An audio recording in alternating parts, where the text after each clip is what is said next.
Alleluia, Alleluia.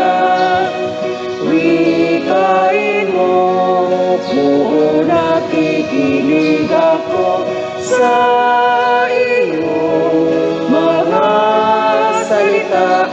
Alleluia, Alleluia, Alleluia.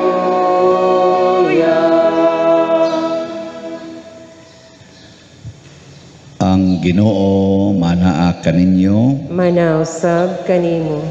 Pagbasa gikan sa Santos nga Ebanghelyo sumala ni Mateo. Himayaon ikaw, O Ginoo.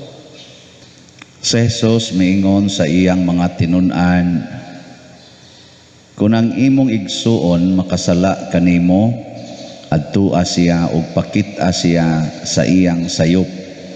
Apan himoa kini nga kamurang duha. Kung mamati siya kanimo, magkauli ang inyong maayong kabubuton.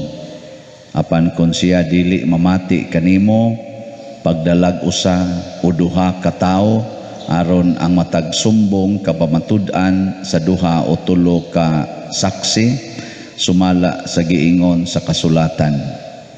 O kung dili gayud siya mamati kanila, isulti ang tanan ngadto sa simbahan.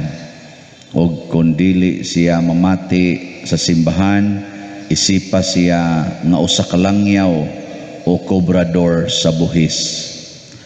Ug busa sultihan ko kamo ang inyong idili dinhi sa yuta, idili usab didto sa langit, ug ang inyong itugot dinhi sa yuta, itugot usab didto sa langit. Ug sultihan ko pagayod kamo, kun duha kaninyo dinhi sa yuta magkauyon pagpangayo bisag unsang butanga, kini ihatag kaninyo sa akong amahan nga atua sa langit. Kay kun may duha kun tulo nga magkatigom sa akong ngalan, atua ako uban kanila. Ang Ebanghelyo sa Ginoo. Daygon ikaw, O Kristo.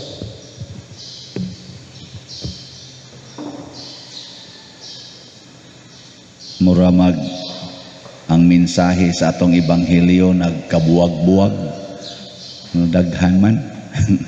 Unsa may koneksyon aning pagpakig-uli sa nakasa nimo, unsa may koneksyon aning ngadto sa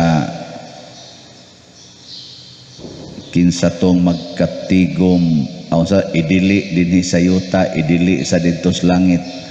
Nya kun dunay duha o tulo magkatigom, na akos taliwala nila. So dinala ni nato siya himuag koneksyon ato na lang ning pamalandungan. Sa unang pagbasa si Moises gipatay sa Ginoo aron dili siya kasud ngadto sa Promised Land. Nya 120 iyang edad pero abtik pa siya kaayo, may pakay iyang pandungog, iyang mata, lagsik pagid siya pero gipatay siya sa Ginoo. Ambot og COVID bay gigamit ato pagpatay, nadali ra man sa kaing namatay, igo ra mang nakalantaw ngadto sa unahan sa katong yuta nga gisaad, nya wa siya kasulod. Luoy kay nano kana bitang ingnon ka nga mo na akong gi-promise nimo pero dili na nimo maadto.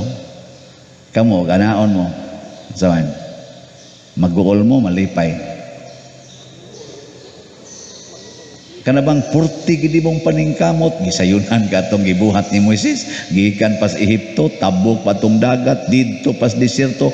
Grabe gyud kay iyang sakripisyo da ato mga tao, mga buangon kay tanan. Unya ang resulta ra diay gipalantaw ra siya sa Promised Land. Lagsik pa kay siya, abtik pa kay siya, pero giingnan anhi na ka dinhi mamatay. Ikaw mo narabatay himuonong project kapilinha, daghan na bang nang donate nya igo ra ding moingon dili na mo makahuman ana, mga matay ra mong tanang nagdonate. Nasaan malipay mo dili? Buangon mo yung lipay. Si Moises wa kaabot sa promised land dinhi sa yuta, pero pagkahuman yag kamatay midiritso siyag saka ngadto sa langit, ang promised heaven. So gipakita sa Ginoo dinhi nga dili importante makabot nato ang atong mga maayong mga pangandoy sa kalibutan. Ang nindot nga makabot nato ang langit. Nya unsaon man kinabuhi ni Moises, matud pa diri sa atong unang pagbasa, way laing propeta nga sama ni Moises, 40 gid nilang suoras Ginoo. Suod gyud kay sila sa Ginoo. Nya kay suod man makasuod og langit dili. Suod kamo makabot inyong pangandoy. Blessed kay koy gitubag ni Lord akong pangandoy, nakapasad jud ko sa board exam, karon dako na kayo kog sweldo, nya naka-abroad pag yun ko, nanakoy house and lot, ana sus nice jud kay ang Lord, gi-blessed yun ko. Pero nagpuyo-puyo, nag-divorce. Ang sabi na, sakto na, dili. Sa musabot raman si Lord, oy, kay unsaon sad battered wife ang ko akong husband, kay musuyop man to, natintal man, unsaon sa to akong husband nga, sige sa tog pangabit, doon na sa ko'y right, oy, to be happy, pero blessed ka ko ni Lord, bisag ingon ani ko, blessed yung ko niya. Sakto na. Ay, mong panag-ansad. Basin di eksakto. Basin di eksakto di ay. Anong inyong sa tag-anon. Pero ang question, suod ba mos Ginoo? Suod mos Ginoo, dili. Kinsa may suod sa Ginoo?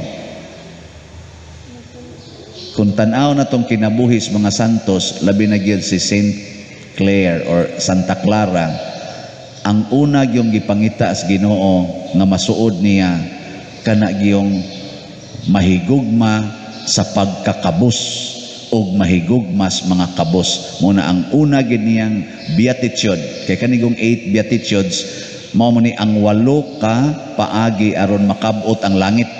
8 ka paagi ba? The 8 ways to acquire or to attain heaven. Nya unsa may gauna?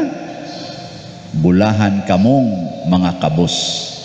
Kay ngano man, mao man na ang kinabuhi nga gipuy-an ni Kristo sa kalibutan, ang kakabus man gani ang iyang sugo para sa mga taong mosunod niya, isalikway ang tanan, apil ng imong kaugalingon ug sunod kanako, kay kundi nimo buhaton di kaangay kanako. Muna si Moises gisalikway gid niya tanan, hastang iya ganing katungod nga musud sa promised land, gisalikway niya. Si Santa Clara gisalikway sa niya tanan. Unya kung makasalikway na tas tanan, unsa may mahitabo na to? Ha? Magkahiusa na ta, magka-unite na ta. Isalikway ng imong koral, makita na nimo imong silingan. Di ba? Isalikway ng imong pangangkon anang utlanan, mudako na ang agianan sa imong silingan, kay imo man nang i-expand ang dahan. Di man ka magpunay pangigi anang imong yuta, kanang imong tanom, kanang kuan, mangigi man ka. Unsaon pagkahiusa, di ba? Pero isalikway nimo tanan, magkahiusa na ta ug maminaw na ta ug mutuman pagyod sa sugo sa Ginoo. Magkasuod yun. Nya kamo karon makasalikway na mo sa tanan.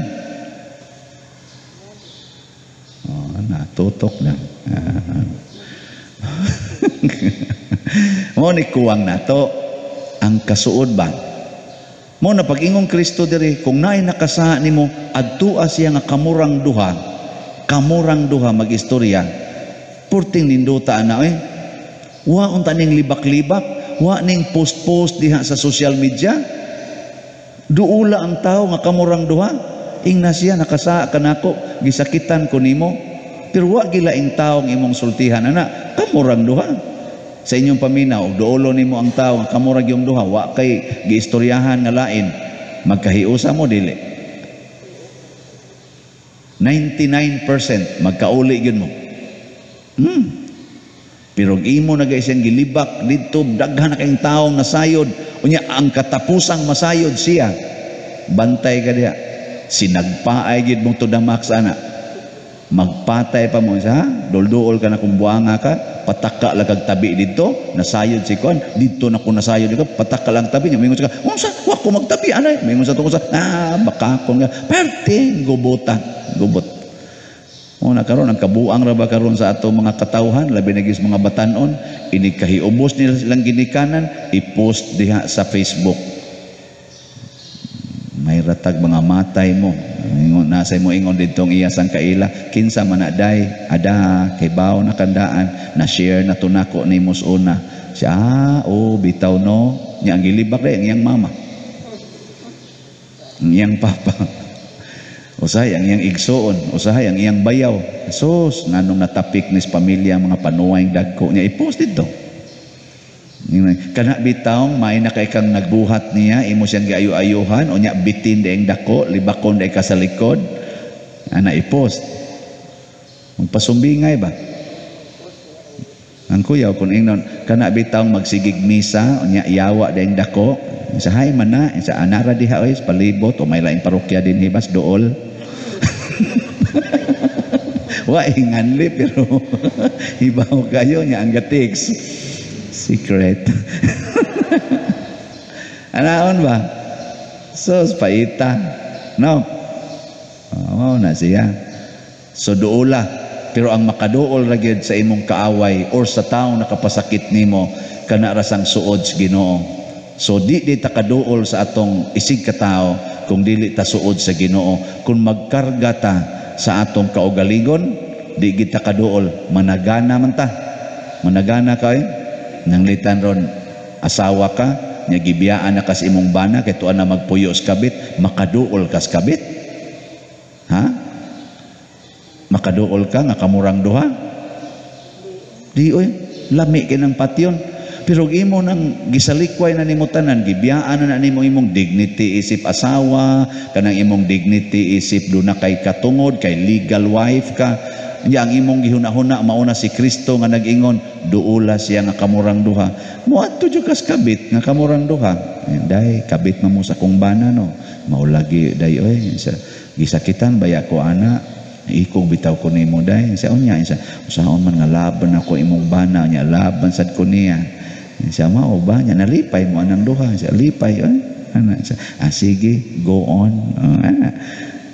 Sa niya ikaw day, sa mag-ampo ra ko para ninyo, niya makapaimpierno ra ba na siya day kanang inyong gibuhat. Ana, niya gusto biya sa tako magkuyog tangad tos langit. Inigbiya nimo dito, magsige tog hilak, impierno jud ko ani, impierno jud ko ani. Iguli igabti gadtos imong bana niya sa may impierno ta ni dungoy, mingon sa bana dato o makato kong asawa na, sige na, last na lang ni. Sunod na sang simana, lain na sang last na lang ni, sunod na sang simana. Buangon man imong bana, saon man. Pero ikaw malangit ka kay gisakitan ka pero madawat naman imo. Mo na ang gidili din sa yuta, idili usab dito sa langit. Nya midili man kaniya kay nagsuod man kas Ginoo, maimpierno gina silang duha. Kay gidili man animo. Mo na Ingos Kristo gidili. Pero nasa siya gisumpay, duha o tulo nga pangayoon sa ako, sana ang duha o tulo nga magkatigom sa kungalan, ana ako sa taliwala nila, og bisan unsay inyong pangayoon sa kong amahan, ihatag kana kaninyo. Karon ibalik ka ngadto sa kabit, nya mohilak man imong kabit, unsaon man imong bana day oy nga di man gyud makigbuwag nako, nya ako sad madasag ko kay unsaon manglaban sad nako siya. Ana ni sana tanaday magluhod ta, magampo ta, mangayo ta sa Ginoo nga matumaning atong hangyo nga mahunong na niinyong relasyon.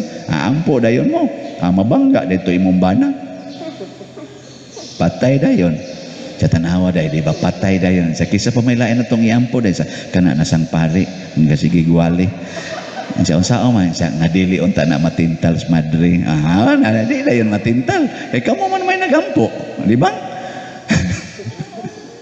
Kaning ako pangkuan lang gani kana ganing unsay nga ana kanang drama-drama lang ba pero usay matinood ba yan ni. Sige, nindog na ta. Mga igsoon, pangayoon ta sa Dios ang iyang way puas nga panalangin. Sayod kita nga iyang dunggon ang atong mga pagampo. Moingon kita, dungga kami Ginoo.